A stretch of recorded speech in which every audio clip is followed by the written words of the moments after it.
ان کے گھرانے تھے جہاں پہ آپ نے مختلف آپ کے دوستوں کا حلقہ بھی تھا، اس کو کیوں چھوڑنے کی نوبت آئی؟ یہ بات انتہائی سمجھنے والی ہے۔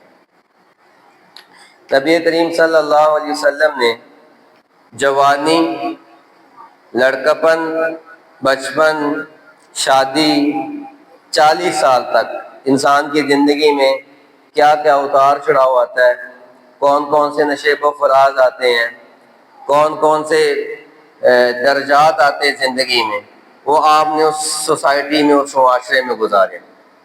آپ علیہ الصلوۃ والسلام پیدا ہوئے تو آپ کو قبیلہ بنو سعد چھوڑ دیا جاتا ہے کہ آپ وہاں پہ دیہات میں رہیں، دیہات کی بولی سیکھیں۔ مکہ شہر تھا، وہ ٹھیٹھ علاقہ جسے ہم کہتے ہیں، ٹھاڑ کا علاقہ، جیسے ہمارے ہاں دریا کا علاقہ، تو وہ ٹھیٹھ علاقہ تھا جہاں پہ خالصتاً عربی بولی جاتی تھی، اور وہاں کا ماحول تھوڑا سخت تھا۔ بچوں کو شہر سے پیدا کر کے خواتین جو دائیاں آتی تھی ان کو دے دیتے تھے، وہ 1 سال 2 سال اپنے پاس رکھتی تھی اور اس کا معاوضہ لیتی تھی۔ نبی کریم صلی اللہ علیہ وسلم کی پیدائش کے بعد آپ کو سیدہ حلیمہ سعدیہ رضی اللہ تعالیٰ عنہ کی خدمت میں پیش کر دیا گیا۔ وہ آپ کو لے گئی، جو طائف سے آگے ان کا شہر ہے، ان کا قبیلہ تھا، ان کی بستی تھی۔ آپ اندازہ کریں کہ آج اگر حاجی جاتا ہے تو اسے کس طرح وہاں پہنچنا پڑتا ہے، اس طرح اونٹنیوں کا، گھوڑوں کا، خچروں کا سفر تھا، وہ کس طرح طے کیا ہوگا۔ نبی صلی اللہ علیہ وسلم اس گھر میں پیدا ہوئے، وہاں سے 2 سال کے لیے یا 3 سال کے لیے آپ قبیلہ بنو سعد گئے۔ جب واپس آئے تو پھر آپ ہجرت تک آپ نے مکہ نہیں چھوڑا۔ آپ وہاں سے نہ تعلیم کے لیے باہر نکلے، نہ فنون حرب سیکھنے کے لیے باہر نکلے، نہ کوئی اور علم سیکھنے کے لیے مکہ المکرمہ سے آپ کو باہر جانا پڑا، کیونکہ وہاں پہ اس طرح کا کوئی رواج نہیں تھا۔ نبی کریم صلی اللہ علیہ وسلم کو اس لیے نبی امی کہا جاتا ہے کہ آپ علیہ السلام نے باقاعدہ باضابطہ کسی درسگاہ میں بیٹھ کر علم حاصل نہیں کیا۔ آپ کے استاذ رب العالمین ہیں، آپ کو ڈائریکٹ اللہ نے علم دیا۔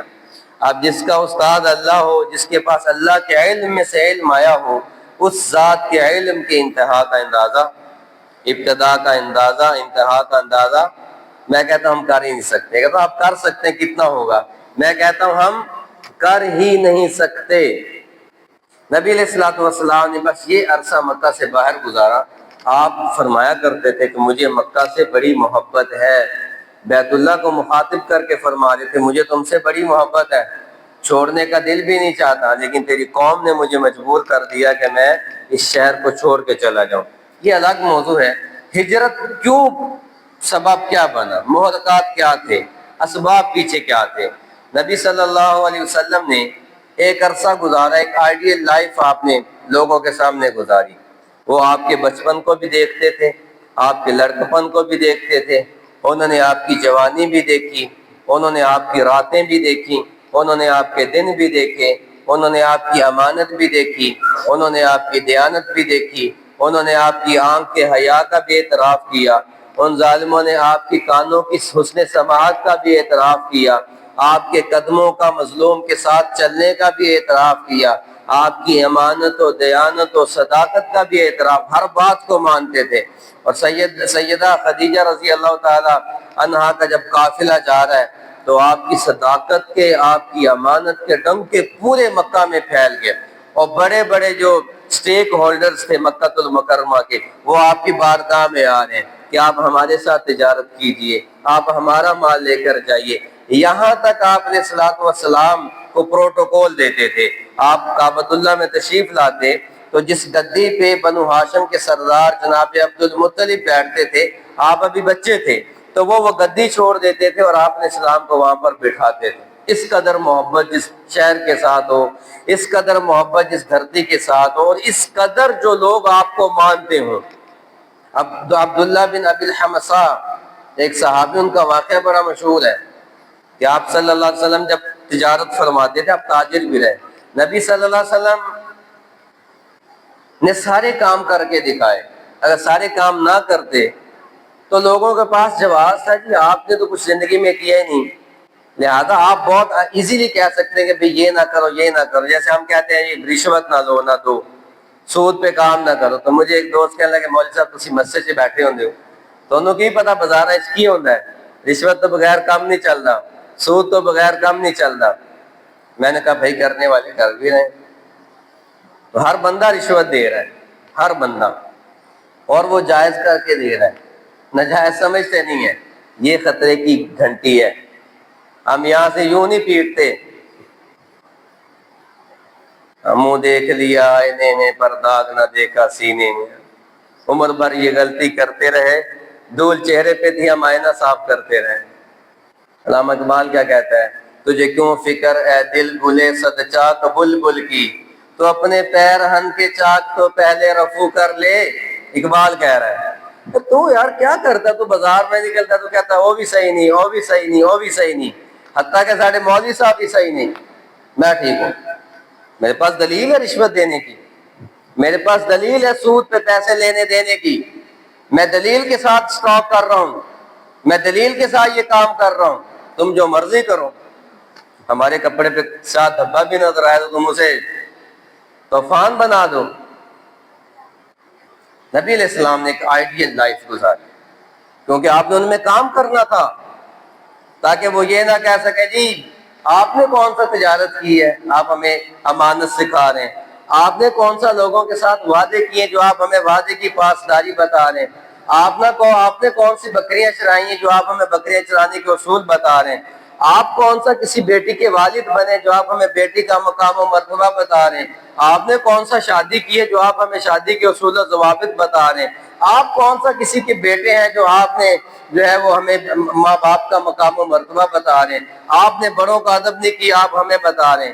میرے نبی نے ہر کام کر کے دکھایا اور اللہ نے وہاں پہ کروایا. اب عمر پہنچ رہی 40 برس کو, اور یہ آفتاب نبوت اپنی جولانیوں پہ ہے اور مکہ المکرمہ کی دھرتی کو روشن کرنے پہ ہے.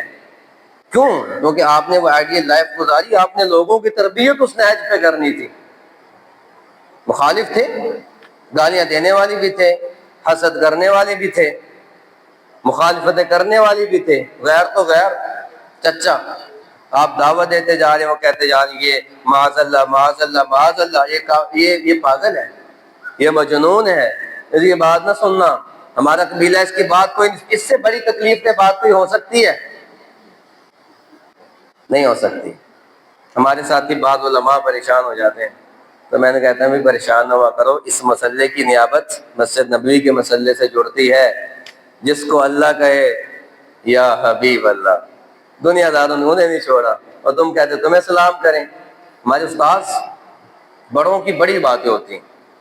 ہمارے استاد کہا کرتے تھے بیٹا لوگوں پہ نہ جانا, کیونکہ ہمارا مولوی نے مسجد کا امام بننا ہوتا تھا, تو وہ یہ کہتے تھے مقتدیوں پہ بھی نہ جانا, تمہیں روٹیاں کھلائیں گے سونے کے نوالوں میں, پر تمہارے نوالے بھی گنیں گے, میرے استاد فرمایا کرتے تھے.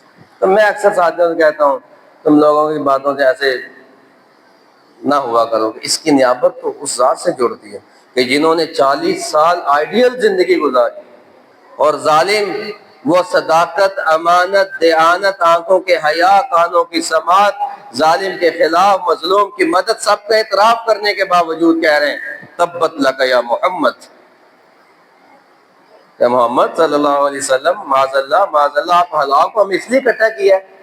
تو میرے نبی نے ایک آئیڈیل زندگی گزاری, اللہ نے سب کچھ کروایا. عبداللہ بن ابی الحمصہ رضی اللہ تعالیٰ عنہ, نبی صلی اللہ علیہ وسلم نے جب اعلان نبوت فرمایا, وہ باہر تھے شہر سے, وہ جیسے ہی حضرت عثمان کے دوست تھے, جیسے ہی وہ مکہ المکرمہ میں آئے, انہیں پتہ چلا کہ محمد صلی اللہ علیہ وسلم نے اعلان نبوت کیا ہے, فرمایا ہے, اور وہ کہتے ہیں میں اللہ کا نبی ہوں. تو انہوں نے کہا جلدی جلدی مجھے کلمہ پڑھاؤ.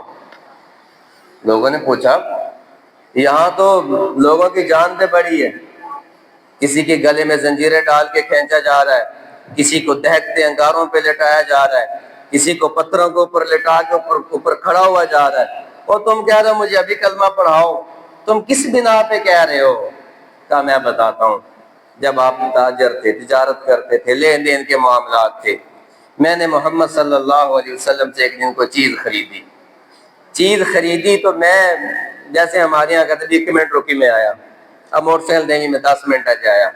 میں جی آیا، بس میں آیا جی، تسی 2 منٹ بیٹھو، آنا گھنٹے بعد ہے۔ زندگی میں غلط بیانی نہ کرو بھائیو، سیدھی بات کرو، بس سیدھی۔ 1 گھنٹہ لگے گا، 2 گھنٹے لگیں گے، چیز دینی تو دو، نہیں دینی تو بھائی نہ تم اذیت میں رہو نہ میں اذیت میں رہوں۔ کیونکہ میں جھوٹ بول کے آیا تو میں 10 منٹ سے آیا، پھر میں سپیڈ میں جاؤں گا، میں سپیڈ میں آؤں گا، ممکن ایکسیڈنٹ ہو جائے، ممکن ہے جان چلی جائے، وہ الگ سی اذیت میں جسے معاشرت اللہ کے رسول نے سکھائی ہے۔ سجدہ، تسبیحات، نماز احکام کے ساتھ فرض مدینہ میں ہو رہی ہے، جہاد فرض مدینہ میں ہو رہا ہے، زکوٰۃ فرض مدینہ میں ہو رہی ہے، عشر فرض مدینہ میں ہو رہا ہے، روزے فرض مدینہ میں ہو رہے ہیں۔ اس سے پہلے 14 سالہ زندگی آپ کے نبی نے کیا سکھایا؟ عقیدہ سکھایا اور معاملات اور معاشرت سکھائی۔ گھر میں کیسے رہنا ہے، لوگوں کے ساتھ کیسے رہنا ہے، باپ کیسے بننا ہے، بیٹا کیسے بننا ہے، بھتیجا کیسے بننا ہے، بھانجا، باوجود اس کے کہ چچا ایمان پہ نہیں تھے لیکن کبھی بھی بے ادبی نہیں کی، ان کی بات کے آگے سر جھکا کے رکھا۔ اسی لیے فرماتے تھے من لم یرحم صغیرنا ولم یوقر کبیرنا فلیس منا، تو میرے چھوٹوں پہ رحم نہ کرے، میرے بڑوں کا ادب نہ کرے، وہ ہم میں سے ہے ہی نہیں۔ اچھا میں آپ کو یہ بات بتاؤں یا ممبر پہ، وہاں جا کر میں اپنے باپ کو گالیاں دوں، گلی کے گزرتے بچوں کے میں سانس پیتا رہوں، تو آپ کیا کہیں گے مولوی صاحب؟ ہاتھی کے دانت کھانے کے اور ہیں، دکھانے کے اور، کھانے کے اور ہیں، دکھانے کے اور۔ میں اپنی ذات بتا رہا ہوں، مجھے 10-12 سال ہو گئے جو میں پڑھاتا ہوں۔ اللہ کا شکر ہے جو کام کرتے نہیں وہ بیان ہی نہیں کرتے، جو کام کرتے نہیں وہ بیان، اس میں اثر ہی نہیں ہوتا۔ اللہ کی قسم، جو آپ نہیں کرتے، آپ کا دل، آپ کے الفاظ، آپ کی زبان کا ساتھ نہیں دیں گے۔ جو آپ خود تو کرتے نہیں، اور میں آپ کو کہوں کہ آپ سارے کرو۔ نبی علیہ السلام باوجود اس کے کہ آپ کے چچا ایمان پہ نہیں تھے، آپ کا خاندان ایمان پہ نہیں تھا، آپ نے بے ادبی کسی کی نہیں کی، حتیٰ کہ ابو جہل جیسا دشمن، کانٹے بچھانے والا، اوجڑیاں ڈالنے والا، کھڈے کھودنے والا، اس کے ساتھ بھی جب آپ نے بات کی تو ادب کو ملحوظ خاطر رکھتے ہوئے بات کی، پیغام دیا۔ یوں بڑوں کا ادب کیا جاتا ہے۔ میری نسل نہ چاچا کو دیکھتی، نہ مامے کو دیکھتی، باپ کو بھی کیا دیکھتی؟ یا رسول اللہ قیامت کب آئے گی؟ اللہ بہتر جانتا ہے کب آئے گی۔ اللہ کے حبیب کو علامت تو بتائیں۔ جب بیٹے، جب اولادیں ماں باپ کو گالیاں دیں گی قیامت آ جائے گی۔ جب ماں باپ کو آنکھیں دکھائے گی اولاد تو سمجھو قیامت آ گئی۔ یہ ہو چکا ہے، اور اس کے پیچھے بھی ایک وجہ ہے۔ وجہ کیا ہے؟ وجہ یہ کہ اولاد کو جو کھلاؤ گے نا، کبھی ایسا ہوا کہ آپ بیج ڈالیں خربوزے کا اور آپ کی فصل تم میں بھی نکل آئے؟ جو بھائی بیج ڈالو گے نا وہی نکلے گا۔ اکثر کہتا ہوں اولاد کے لیے کسی کا خون نہ چوسو، یہ بے وفا ہے اللہ کی قسم۔ یوم یفر المرء من اخی امہ و ابی صاحبتہ و بنی لکل امرئ منہم یومئذ شأن یغنی۔ پیغمبر رحمت صلی اللہ علیہ وسلم کیا ہے؟ کوئی نہیں پہچانے گا۔ ایک ذات ہے جو وہاں بھی نہیں بھولے گی، آپ کی بیوی، آپ کا بیٹا، آپ کا بھتیجا، بھانجا، بھائی کو بھائی، بھائی کو بہن، بہن کو بھائی، بیوی کو شوہر، شوہر کو بیوی، بیٹی کو ماں، ماں کو کوئی نہیں، سب بے وفا۔ لا عارف، آئی ڈونٹ نو، ساری چٹا جواب، میں کوئی نہیں پہچانتا۔ ہاں ایک ذات ہے، یا رب نفسی، یا رب امتی امتی، یا رب امتی، اس کے ساتھ بے وفائی بات نکل گئی۔ تو آپ عبداللہ بن ابی الحمصا نے کہا کلمہ پڑھاؤ۔ میں پڑھتا ہوں کلمہ۔ کہا بڑا مشکل کٹھن مرلہ ہے، تم ایسے کلمہ کیوں پڑھ رہے ہو؟ کہا میں تو بہت پہلے آزما چکا ہوں۔ ہوا کیا تھا؟ ہوا یہ تھا کہ میں نے ان سے لین دین کیا تھا۔ میں نے کہا تھا آپ اے محمد صلی اللہ علیہ وسلم آپ یہیں رکے، بس میں آ رہا ہوں، میں آتا ہوں، اب یہ لین دین کرتے ہیں۔ تو میں جا کے بھول گیا۔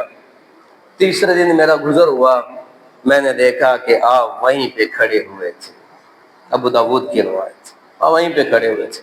اور 3 دن بعد جب میں ملا تو آپ نے زبان سے گلہ شکوہ نہیں دیا، بھائی یہ فرمایا کہ عبداللہ تو نے مجھے تکلیف دی ہے کہ میں 3 دن سے تیرا یہاں پہ انتظار کر رہا ہوں۔ یہاں پہ کون وعدے کا پاسدار ہے؟ ہم نے تو جو ملأ اعلیٰ میں وعدہ کیا تھا رب العالمین سے، ہم تو بھائی اس سے بھی پھر گئے ہیں۔ الستو بربکم، اللہ نے روحوں کو اکٹھا کیا، کیا میں تمہارا رب نہیں؟ ہم نے کہا قالوا بلا، آپ رب ہیں۔ ہم نے کہا رب مانا ہے، رب مانا ہوتا تو بازاروں میں نظر آتا، دکانوں پہ نظر آتا، شخصیت میں نظر آتا، زبان پہ نظر آتا، کانوں کی سماعت میں نظر آتا، پاؤں کے چلنے میں نظر آتا، قلم کے چلنے میں نظر آتا، کہاں ہے؟ شادیوں میں نظر آتا، غمی خوشی میں نظر آتا، بہنوں کے حق دینے میں نظر آتا، وراثت میں نظر آتا، کہاں ہے؟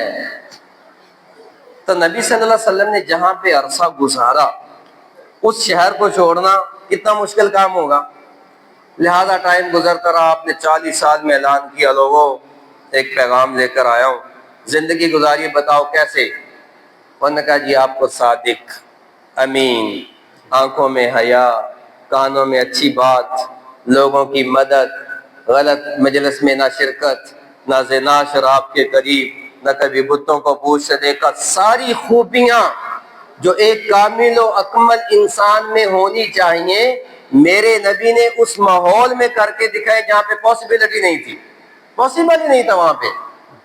ہم کیا کہتے ہیں، شادی ہو رہی ہے یہاں پہ لڑکیاں لے آئے، ڈانسر لے آئے، ڈانس کر دیا، اور کسی نے کہا کی کیتا ہے جی مجبور ہو گئے اولاد دیکھ تو، آپ کے نبی پورا خاندان ایک جانب اور روک ٹوک بھی کوئی نہیں، لقد کان لکم فی رسول اللہ اسوۃ حسنہ،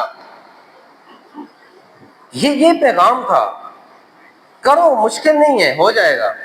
میرا بیاہ ہے جی، ساڑھے ہمسائے کو جس کی میری صبح بارات جانی اس دن پتہ چلا، الحمدللہ، دنیا دار گھرانہ، میں پہلا عالم تھا، میں نے سٹینڈ لیا، میں نے کہا جمعہ والے دن شادی ہوگی، جمعہ کے دن نکاح ہوگا، اور اللہ کے فضل و کرم سے ایک ناخن جو کاٹتے نا اس کے برابر بھی غیر شرعی کوئی کام نہیں کیا۔ میں یونیورسٹی گریجویٹ تھا، میری اہلیہ یونیورسٹی گریجویٹ تھی، اللہ کا فضل کیا، اللہ نے مدد کی۔ ہمارے بھی پریشر تھے خاندانوں کے، لوگوں نے کہا بے شادی ہے کہ فوت کی، تو کیا ہوا، کہنے والے کہہ گئے، ہم نے اللہ کے نبی کے حکم کو پورا کیا، الحمدللہ، سرخرو۔ تو بھائیو، ہجرت کیوں پیش آئی؟ اس کے بڑے اسباب تھے، محرکات تھے کہ آپ کے خاندان نے آپ کو ماننا چھوڑ دیا۔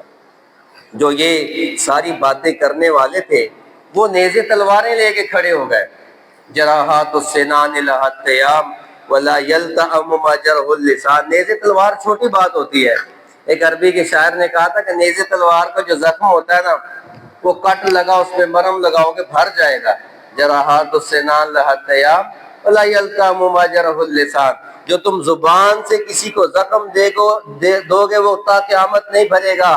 میرے نبی کو مینٹلی ٹیز کیا گیا، زبان کا زخم، چچا کہہ رہا ہے یہ پاگل ہے، معاذ اللہ۔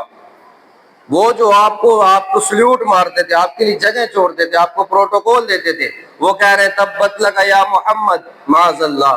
تو کتنی یہاں پہ تکلیف ہوئی ہوگی، کتنا یہاں پہ درد ہوا ہوگا، کتنے یہاں پہ گھاؤ لگے ہوں گے، اس کے باوجود میرے نبی 14 سال تک ان لوگوں کی بھلائی کے لیے کہتے ہیں اللہ کی مان لو، اللہ کی مان لو، اللہ کی مان لو، اللہ کو مان لو، تم دنیا میں بھی عزت پا جاؤ گے، تم آخرت میں بھی عزت پا جاؤ گے۔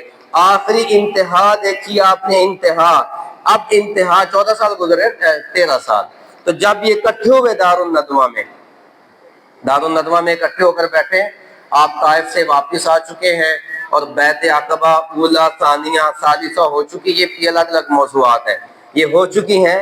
تو کافر اکٹھے ہوئے، بھئی کیا کیا جائے، مار کے بھی دیکھ لیا، پیسوں کے آفر کر کے دیکھ لی، لڑکیوں کے آفر کر کے دیکھ لی، شادی کے آفر کر کے دیکھ لی، کہیں دال نہیں گلی۔ محمد صلی اللہ علیہ وسلم تو دور کی بات، ہم تو بلال حبشی غلام کو بھی نہ خرید سکے، تو کیا کیا جائے؟ تو مشورہ ہو رہا ہے، کسی نے کہا ان کو نہ آپ قید کر دیں، کھانا پینا بند کر دیں، خود ہی بخود ان کی جان چلی جائے گی۔ اس مجلس میں دارالندوہ باب الفتح پہ تھا، باب الفتح ہے نا جہاں پہ، یہاں پہ دارالندوہ تو ان کی میٹنگ اسمبلی تھی کفار کے مشرکین کی، تو وہاں پہ بیٹھے ہوئے 60 قبیلوں کے لوگ، سردار، شیطان بھی، ابلیس بھی وہاں پہ شیخ نجد کی صورت میں آ گئے۔ انہوں نے پوچھا تم کون ہو؟ اس نے کہا کہ میں نا یہ قبیلہ نجد کا شیخ ہوں، تو مجھے بھی آپ مشورے میں شریک کریں۔ پہلے لوگوں نے یہ مشورہ دیا کہ یوں کرو، محمد صلی اللہ علیہ وسلم کو قید کر دو، کھانا پینا بند کر دو، وہ اپنی بھوک آپ مر جائیں گے، لہذا آپ پہ کسی پہ بات نہیں آئے گی۔ تو شیخ وہ ابلیس بولا کہ نہیں، یہ مشورہ ٹھیک نہیں، کیونکہ محمد صلی اللہ علیہ وسلم کے جانساروں کو تم نہیں دیکھتے، تم بلال حبشی کو نہیں آزما چکے، آل یاسر کو تم آزما نہیں چکے ہو، تم نے دیکھا کہ تم نے ایک کو پیٹا ہے تو 10 اس کے ساتھ کھڑے ہوئے ہیں، لہذا محمد صلی اللہ علیہ وسلم کے تو جانسار تمہاری اس مکان کی اینٹیں تک پتھر تک اٹھا کر لے جائیں گے، پھر کیا کریں؟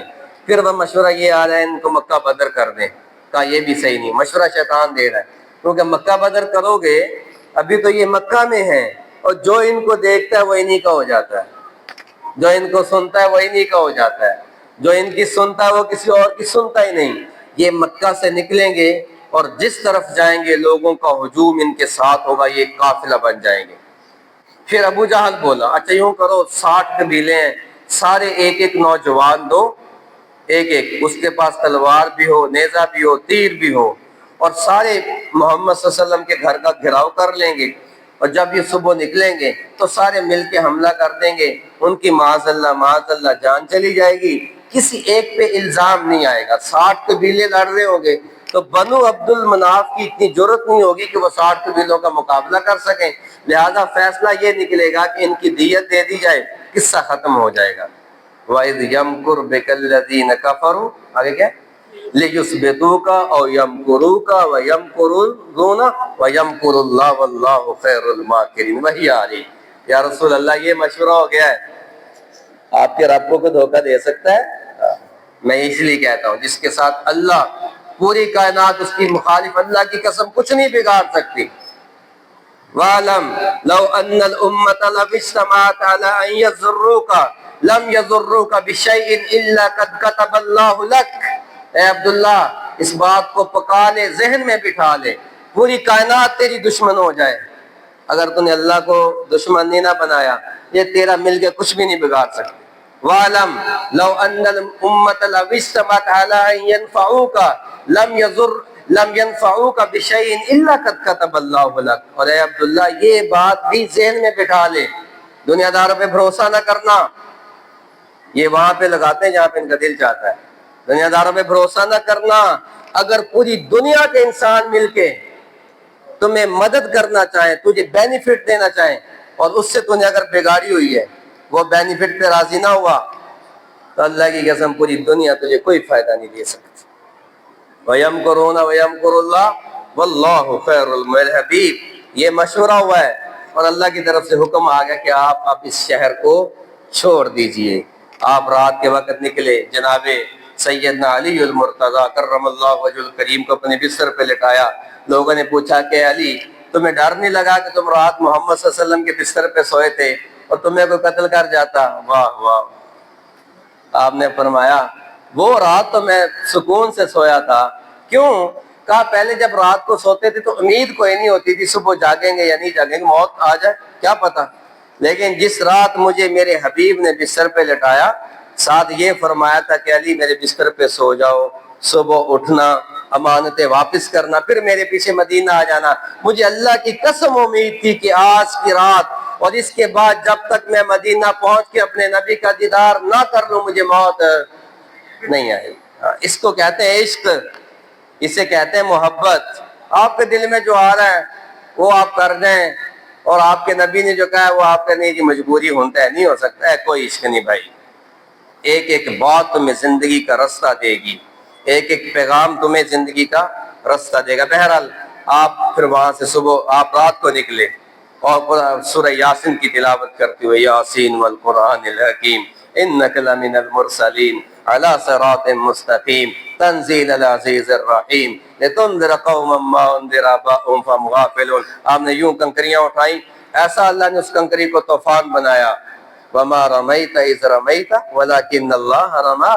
کیا کہتے ہیں میرے حبیب، آپ نے جو کنکریاں اٹھائی تھی نا، اس کنکریوں کو طوفان بنانے والے ہم تھے، سب کی آنکھوں میں مٹی پڑ گئی، آپ پاس سے گزر گئے، اور جا کر جناب سیدنا صدیق اکبر کا دروازہ کھٹکھٹایا، اور پھر آگے سفر ہجرت شروع ہوتا ہے۔ ہجرت سے ایک اسلامی اسٹیٹ کی بنیاد بنی، اس لیے نبی صلی اللہ علیہ وسلم کی بھی یہ خواہش تھی کہ ایک اسلامی ریاست قائم کی جائے۔ یہ سفر کا مہینہ 14 اگست بھی آ گیا، پاکستان بھی اسی بنیاد پہ بنا تھا کہ یہاں پہ اللہ کی وحدانیت ہوگی، محمد الرسول اللہ صلی اللہ علیہ وسلم کے لائے و دین کے مطابق آپ کی عدالتوں میں، آپ کے بازاروں میں، آپ کے آفیسز میں فیصلے ہوں گے۔ ہم نے دیکھنا ہم کس حد تک اس میں کامیاب ہوئے، کس حد تک ناکام ہوئے۔ اور آخری بات میرے نبی نے فرمایا دو آوازیں اللہ کو پسند نہیں ہیں، صوت مرنت و صوت مزمار عند الفرحہ، غم کے وقت رونے کی آواز، میرے نبی نے فرمایا یہ اللہ کو پسند نہیں، رونے کے نہیں بیان کرنے کی آواز، غم کے وقت سینہ کودنے کی بیان کرنے کی آواز اللہ کو پسند نہیں۔ اور دوسرے میرے نبی نے فرمایا باجے کی آواز خوشی کے وقت اللہ کو پسند نہیں، 14 اگست منانا، باجے بجانا، موٹر سائیکل اس کے سائلنسر نکال لینا اور بازاروں میں جناب آپ نے گانے بجانے کرنا، کوئی حقیقی خوشی نہیں، زوال کا سبب ضرور ہو سکتا ہے، آپ کا مورال بلند نہیں ہوگا اللہ کے ہاں۔ یاد رکھیں فیصلے اوپر سے آتے ہیں، حکومتیں کچھ نہیں کر سکتی، حکومتیں تو بےچارے مورے ہوتے ہیں۔ اعمالکم عمالکم، جو تم بھیجو گے وہی اوپر سے فیصلے ہو کر آئیں گے۔ اللہ تعالی ہم کو صحیح معنوں میں جشن آزادی منائیں، شکرانے کے نفل پڑھیں، بھائی دیگے چڑھائے صدقے دیں کہ اللہ ہماری اس ملک پہ جو مصیبتیں آ رہی ہیں وہ ٹال دے، اور قیامت تک انشاءاللہ پاکستان نے رہنے اس کو کوئی نہیں ہلا سکتا۔ آپ کے باجے بجانے سے اس کا مورال بلند نہیں ہوگا، بلند تب ہوگا جب آپ اس میں قال اللہ اور قال الرسول کے مطابق حکم اور ان کے نفاذ کی عملی تکمیل کے لیے عملی جامہ پہنانے کے لیے میدان عمل میں اتریں گے۔ اللہ تعالیٰ عمل کی توفیق عطا فرمائے۔